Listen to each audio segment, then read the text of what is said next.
bahwa dalam rangka kegiatan Kompani Akbar ini adalah yang hadir di tengah-tengah kita ini sebagian besar adalah masyarakat Kecamatan Darusmakmur. Hidup masyarakat Darusmakmur. Menentukan masa depan Nagan Raya 5 tahun yang akan datang.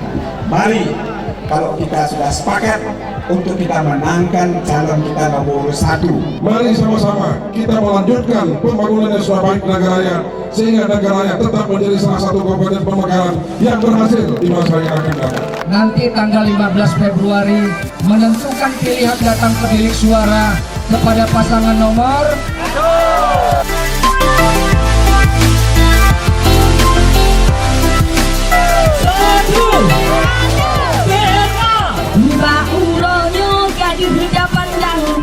Ribuan masal datang kemari, yang contoh dari dua herakaan kau pasti menang. Ampun kemanganjuk ke bupati.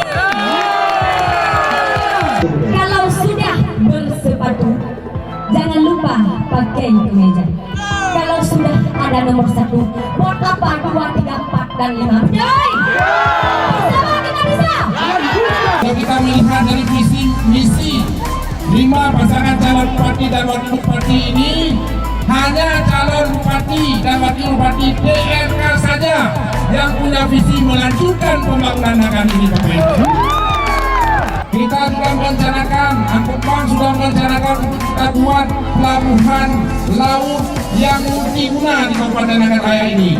Dan ini perencanaannya sudah selesai di Kuala Tripma.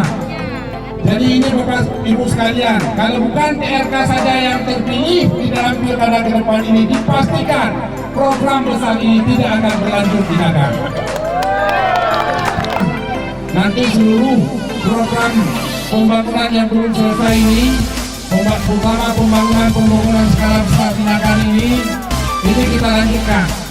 Yang belum sempurna kita sempurnakan. Kemudian kita juga sudah mengusung, sudah memikirkan untuk membantu masyarakat Kabupaten Nagan Raya. Bagaimana cara kita bantu? Insya Allah kalau TRK saja yang terpilih, maka untuk 5 tahun ke depan kita sudah bikin program yang langsung bisa membantu masyarakat di desa-desa.